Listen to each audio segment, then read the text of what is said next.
जय श्री राधे कृष्णा। नमस्कार दोस्तों, आप सभी का स्वागत है आपके अपने YouTube चैनल ऑफिशियल भक्ति भावना में।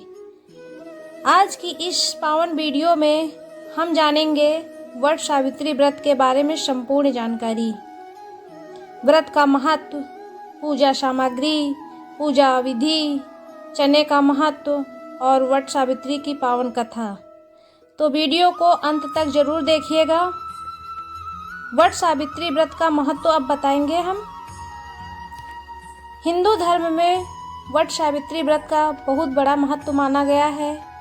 इस व्रत को वड़ अमावस्या या बरगद अमावस्या भी कहा जाता है।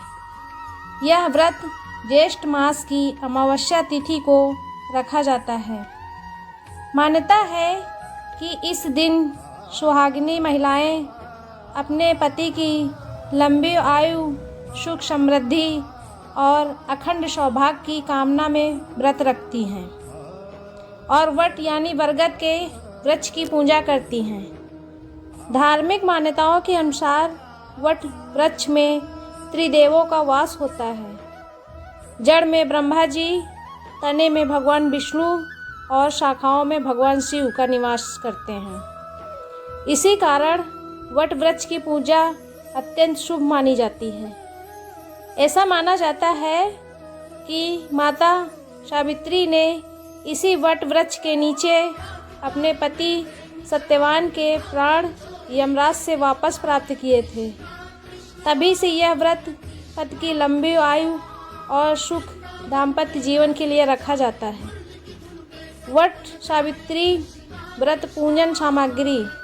अब बात करते हैं पूजा सामग्री की।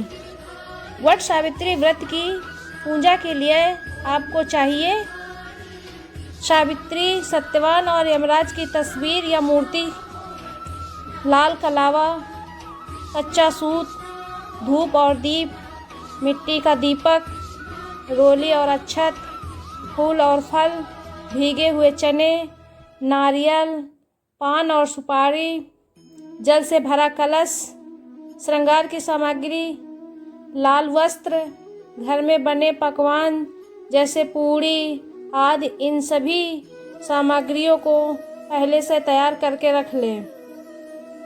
वट सावित्री में चने का क्या महत्व है, इस पे भी बात करते हैं।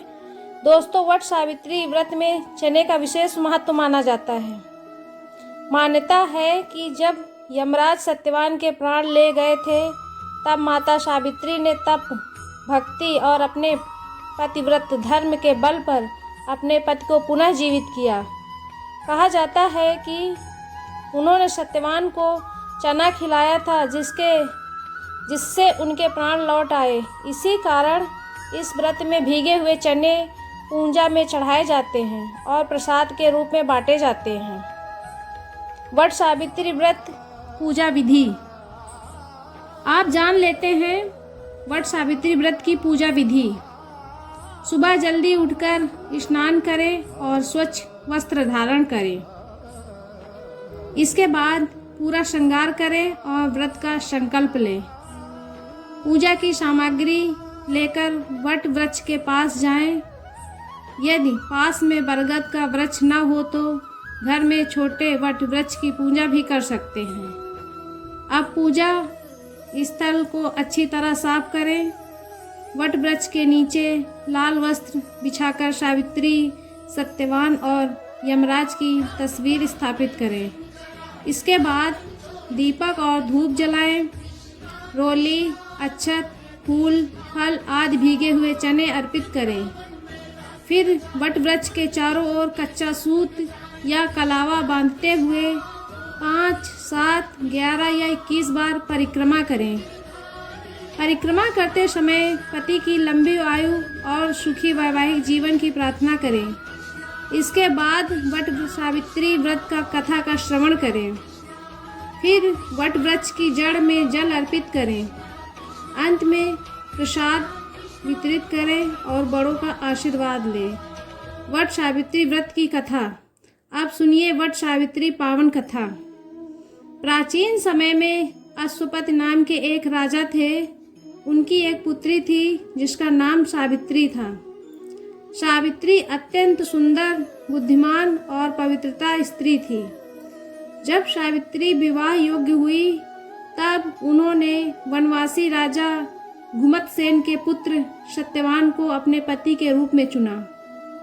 लेकिन देवर्ष नारद ने राजा अश्वपति को बताया कि सत्यवान बहुत गुणवान है, परंतु उनकी आयु बहुत कम है और विवाह के ठीक 1 वर्ष बाद उनकी मृत्यु हो जाएगी। यह सुनकर भी सावित्री अपने निर्णय से पीछे नहीं हटी और सत्यवान से विवाह कर लिया। विवाह के बाद सावित्री अपने पति के साथ वन में रहने लगी। समय बीतता गया और वह दिन भी आ गया जब सत्यवान की मृत्यु निश्चित थी। उस दिन सावित्री ने कठोर व्रत रखा और अपने पति के साथ वन में चली गई। लकड़ी काटते समय अचानक सत्यवान के सिर में तेज दर्द हुआ और वे सावित्री की गोद में सिर रखकर लेट गए। कुछ ही देर में यमराज वहां आए और सत्यवान के प्राण लेकर जाने लगे। माता सावित्री भी यमराज के पीछे पीछे चलने लगी। यमराज ने उन्हें समझाया कि अब वापस लौट जाओ, लेकिन सावित्री अपने पति के प्रति अटूट प्रेम और धर्म का पालन करती रही। सावित्री की भक्ति और बुद्धिमानी से प्रसन्न होकर यमराज ने उन्हें कई वरदान दिए। पहले उन्होंने अपने सास ससुर की आंखों की रोशनी वापस और राज्य वापस मांगा। फिर अपने पति के लिए संतान का वरदान मांगा।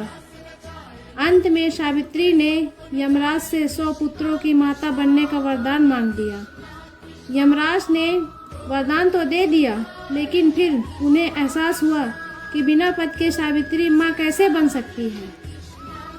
तब यमराज को सत्यवान के प्राण वापस करने पड़े। इस प्रकार माता सावित्री ने अपने पतिव्रत धर्म और अटूट भक्ति के बल पर अपने पति को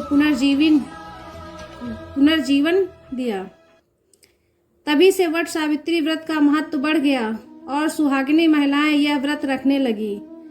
अब यहीं पे समापन करते हैं।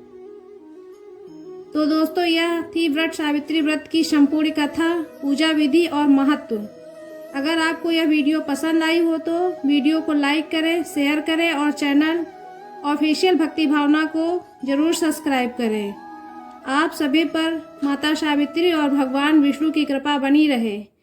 जय माता दी, जय श्री राधे कृष्णा।